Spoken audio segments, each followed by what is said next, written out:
নতুনকৈ গঠন হোৱা গণমঞ্চ লিডু উদ্যোগত আজি 14 নৱেম্বৰ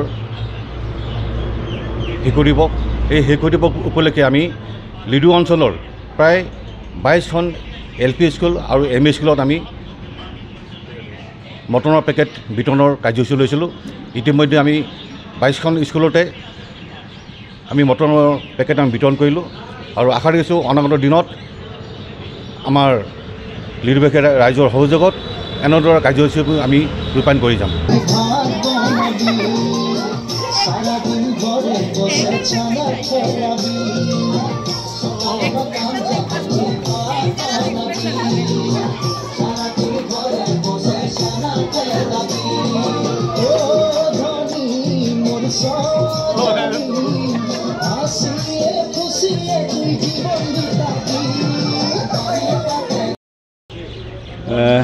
আজি এক পবিত্ৰ দিন, শিশু দিৱস।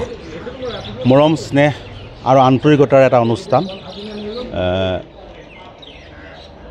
আজিৰ শিশু কালি দেশৰ ভৱিষ্যত নিৰ্ণায়ক। এই শিশুসকলক সুন্দৰভাৱে গঢ়ি তুলিব লাগিব। আমাৰ যিসমূহ প্ৰাথমিক বিদ্যালয় এইবোৰেই হৈছে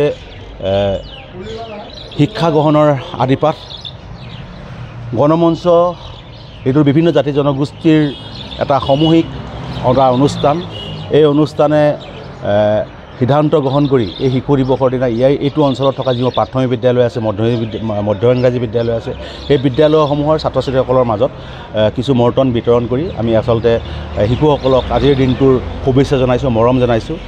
আমি আশা ৰাখিছোঁ এই অনুষ্ঠানটোৰ জৰিয়তে শিশুসকলক আমি এটা নিশ্চিতভাৱে মৰম দিব পাৰিছোঁ আৰু আশা কৰিছোঁ এই শিশুসকল ভৱিষ্যত সময়ত দেশৰ ভৱিষ্যত নিৰ্ণায়ক হওক, দেশখনৰ দায়িত্ব লওক, দেশক নেতৃত্ব দিয়ক, দেশক সমৃদ্ধিশালী কৰক। দেশৰ সকলো ক্ষেত্ৰত সাহিত্য, ক্ৰীড়া, ৰাজনীতি, অৰ্থনীতি আদি সকলো ক্ষেত্ৰত এই ছাত্ৰ ছাত্ৰীসকলে বিজ্ঞানৰ ক্ষেত্ৰত আদি সকলো ক্ষেত্ৰতে ছাত্ৰ ছাত্ৰীসকলে নেতৃত্ব লওক। এই আশা কৰি আমি এই শিশুসকলক শুভেচ্ছা জ্ঞাপন কৰিছোঁ। Any Times 24/7. Your news, your voice.